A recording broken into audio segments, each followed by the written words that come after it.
When you need mealtime inspiration, it's worth shopping Baker's, where you'll find over 30,000 mouth-watering choices that excite your inner foodie. And no matter what tasty choice you make, you'll enjoy our everyday low prices, plus extra ways to save, like digital coupons worth over $600 each week. You can also save up to $1 off per gallon at the pump with fuel points. More savings and more inspiring flavors make shopping Baker's worth it every time. Baker's, fresh for everyone. Fuel restrictions apply.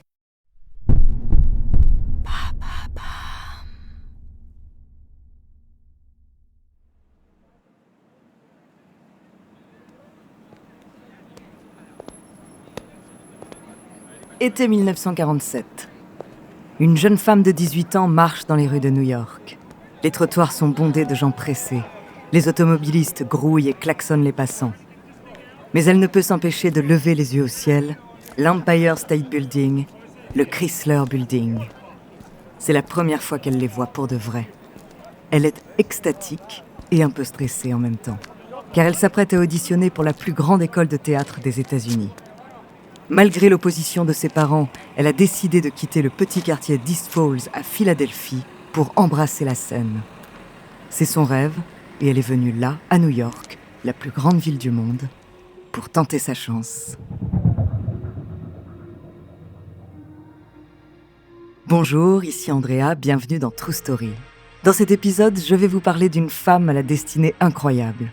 Sublime, puissante, intelligente et pleine d'humour, elle a été le symbole de toute une génération. Son succès fulgurant n'a eu d'égal que la singularité de son parcours et rien ni personne ne semblait pouvoir s'opposer à elle. On célèbre aujourd'hui les 40 ans de sa mort, son nom, Grace Kelly. De la star d'Hollywood à la princesse de Monaco, découvrez sa True Story.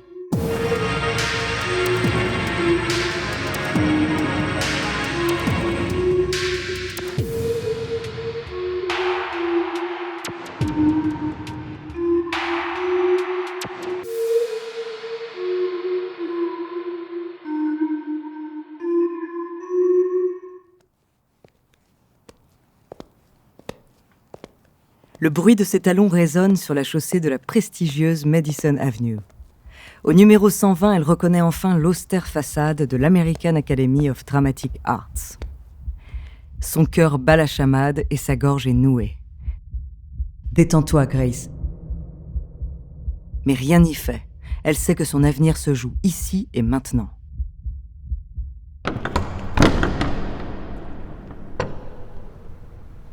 Elle pousse la grande porte et se retrouve dans un hall désert. Elle avance prudemment jusqu'à l'accueil, mais lorsqu'elle explique la raison de sa venue, la réponse qu'on lui donne la cloue sur place. Les inscriptions sont closes et toutes les places disponibles ont déjà été pourvues. Un frisson de déception parcourt la jeune femme. Elle aurait fait tout ce chemin jusqu'ici pour rien. Et son rêve, sa passion pour la scène. Elle s'apprête à rebrousser chemin lorsqu'elle se souvient de son éducation. Elle a été élevée par des parents rigoureux, anciens sportifs de haut niveau d'origine irlandaise, qui lui ont appris à ne jamais baisser les bras. Tout s'acquiert par le travail, l'effort et l'obstination. C'est la clé du rêve américain. Elle insiste alors tellement qu'elle finit par obtenir une audition.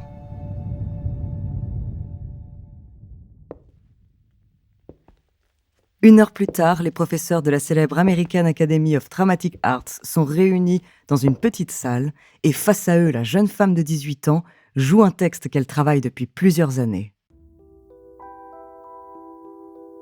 Sa voix est mal placée, presque nasillarde à certains moments, mais elle a un excellent instinct de la scène. Et puis surtout, elle occupe l'espace de façon prodigieuse. Sa présence est éblouissante. Elle est sublime, bien sûr, avec sa grande chevelure blonde, ses yeux bleus intenses et son teint de porcelaine. Mais elle a aussi une énergie débordante. On sent derrière chaque réplique un sens de l'humour affûté et une vive intelligence. Après quelques minutes de délibération, le professeur principal revient vers elle. La jeune femme est suspendue à ses lèvres. Qu'ont-ils pensé de sa prestation ? Était-ce suffisant ? Elle s'en est plutôt bien sortie, elle le sait, mais elle a buté sur quelques mots. Le professeur la regarde droit dans les yeux. Il voit son ambition, son envie d'éblouir et de réussir. Il marque un silence de 5 secondes qui paraissent une éternité.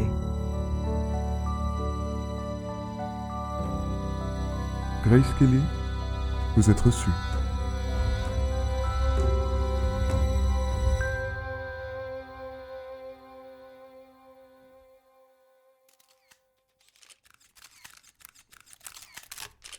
Durant les 4 années qui suivent, Grace Kelly devient mannequin de mode. Elle pose aussi pour Coca-Cola et Colgate afin de payer ses cours de théâtre et son loyer à New York. Elle enchaîne les petits rôles dans plusieurs pièces de théâtre et téléfilms sans véritable succès, et c'est l'acteur Gary Cooper qui lui donne sa première chance de briller au cinéma. Lors d'une visite sur un studio de tournage, il la repère pour sa beauté et son énergie extraordinaire. Et dès 1952, elle joue à ses côtés dans le western « Le train sifflera 3 fois ». Grace Kelly a alors 23 ans. I mean it. If you won't go with me now, I'll be on that train when it leaves me.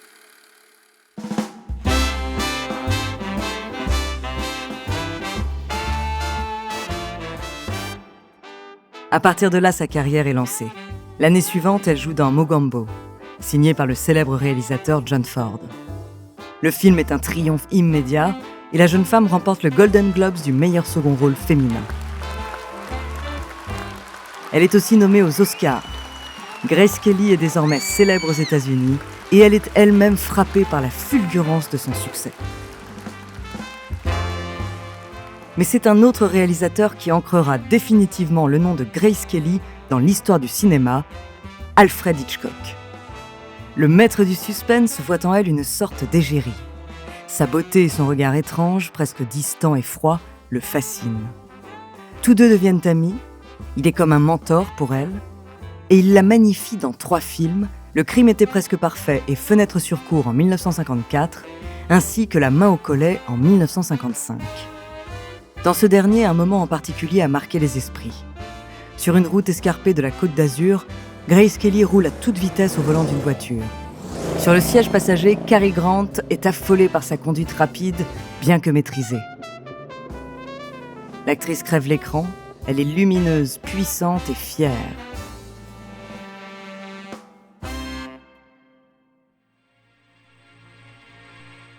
Mais cette scène de fiction sera terriblement annonciatrice d'un événement réel qui aura lieu 27 ans plus tard.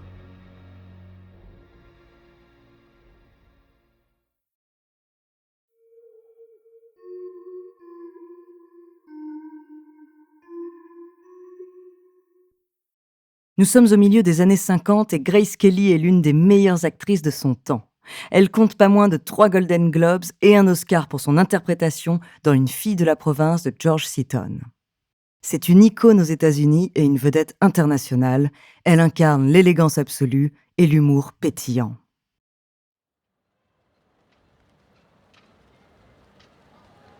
Au printemps 1955, la star hollywoodienne est conviée au Festival de Cannes.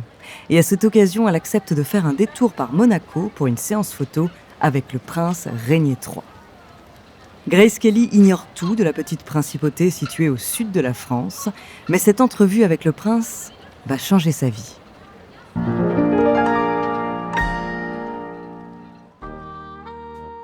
Celui que l'on surnomme le célibataire le plus courtisé d'Europe lui fait des avances.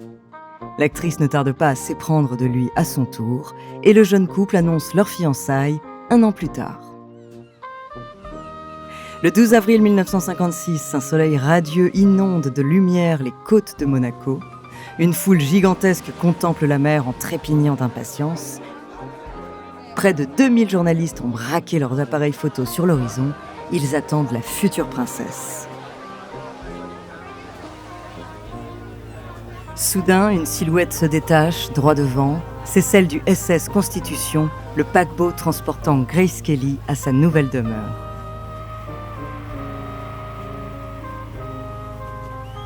La jeune femme de 27 ans se tient au milieu du pont. Elle porte une magnifique robe de mariée en soie ivoire et en dentelle.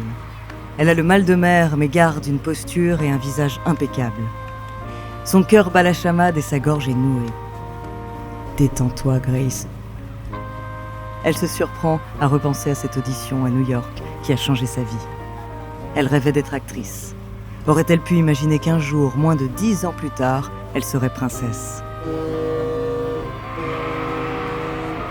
Le paquebot s'approche de la côte et tire une salve d'honneur pour le futur couple royal. Il accoste. La démarche assurée et le sourire travaillé par une décennie de cinéma, Grace Kelly fait face au peuple monégasque sous un tonnerre d'applaudissements. Les légions de paparazzi remplissent leur pellicule en 1 seconde. Alors que le prince Régnier III la rejoint au milieu de la corniche, un hydravion passe au-dessus d'eux. En un instant, il pleut 1 millier d'œillets rouges et blancs sur la foule en extase.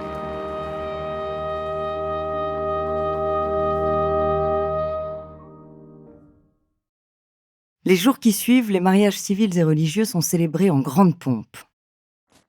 Grâce Patricia, voulez-vous prendre pour légitime époux Régnier Louis Henri Maxence Bertrand, ici présent, selon le rite de notre mère, la Sainte Église. Le Metro-Goldwyn-Mayer, plus grande société de cinéma de l'époque, filme et diffuse le tout en direct devant près de 30 millions de téléspectateurs. This is the story of a wedding in Monaco, of the American girl about to become Princess of Monaco, and of Château Porcien, Duchess of Valentinois, of Mazarin, of Mayenne. Le couple fait les gros titres et la une de tous les journaux.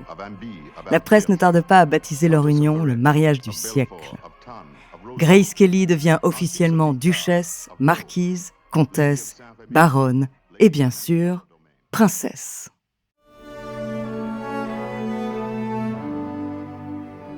En l'espace de quelques mois, elle connaît tout ce qu'il faut savoir sur la principauté. Elle en apprend l'histoire et la langue, le français, qu'elle parlera toujours avec un fort accent américain. La population l'accueille chaleureusement et elle fait rayonner Monaco internationalement. Mais ses nouveaux devoirs l'empêchent de jouer au cinéma. Fini Hollywood et la vie d'actrice. Malgré sa nostalgie des tournages, Grace Kelly ne figurera plus dans aucun film. Pour tromper son ennui, elle colle des fleurs séchées et organise régulièrement des lectures de poésie. Son rôle de première dame lui prend beaucoup de temps, ainsi que l'éducation des 3 enfants qu'elle aura avec Régnier, Caroline, Albert et Stéphanie. Elle s'investit dans de nombreuses œuvres caritatives, comme l'Association mondiale des Amis de l'enfance qu'elle crée en 1963, et elle devient présidente de la Croix-Rouge monégasque. Même si Grace Kelly ne crève plus l'écran comme à ses heures de gloire, elle est toujours l'une des femmes les plus élégantes de son époque. Durant le quart de siècle qu'elle passe en tant que princesse de Monaco, elle continue de briller par son sens de l'humour et sa générosité.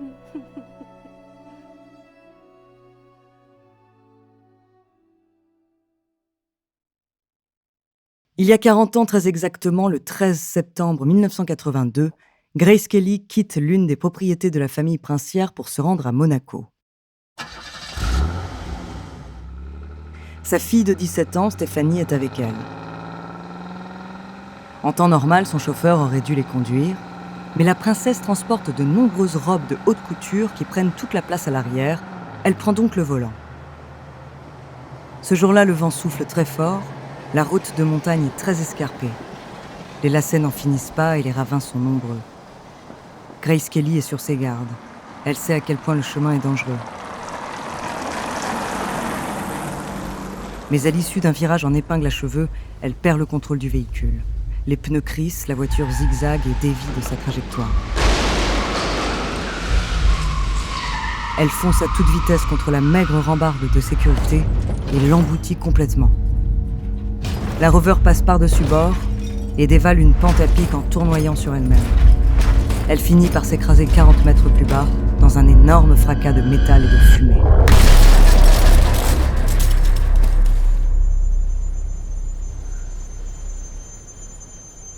Stéphanie ouvre doucement les yeux. Sa vue est trouble. Qu'est-ce qui vient de se passer ? Par réflexe, elle passe une main sur son visage et voit du sang, beaucoup de sang. Mais elle ne ressent pas de douleur particulière à part un peu à la nuque peut-être. Malgré le choc, elle comprend immédiatement que ses blessures sont légères. Elle cherche sa mère du regard, mais il n'y a personne au volant de la voiture. Elle se retourne. Elle est alors saisie par une vision d'horreur qui la marquera à vie. Grace Kelly a été projetée sur la banquette arrière. L'une de ses jambes est horriblement tordue. Son visage est livide. « Maman, maman ?» Aucune réponse. 15 minutes plus tard, les gendarmes, les pompiers et 2 ambulances arrivent sur place. Stéphanie est hors de danger, mais Grace est immédiatement conduite à l'hôpital.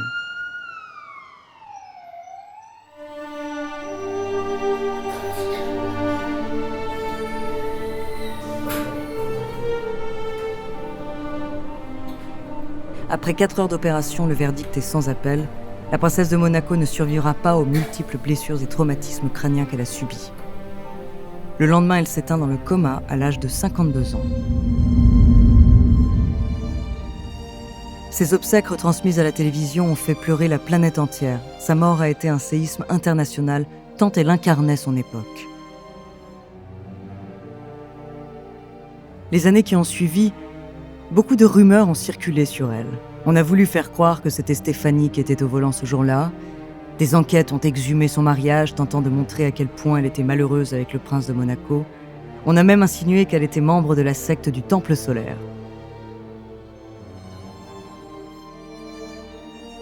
Mais la mémoire de Grace Kelly n'a jamais vraiment pu être souillée.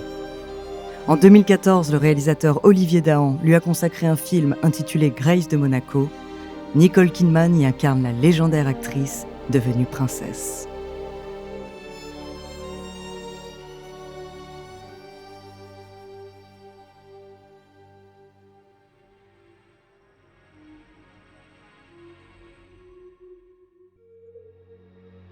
Merci d'avoir écouté cet épisode de True Story. La semaine prochaine, je vous parlerai d'une figure mythologique aussi monstrueuse que fascinante. En attendant, n'hésitez pas à nous faire part d'histoires que vous aimeriez entendre sur votre plateforme d'écoute préférée ou alors via la page Instagram ou Twitter de Bababam. Nous nous ferons un plaisir de les découvrir.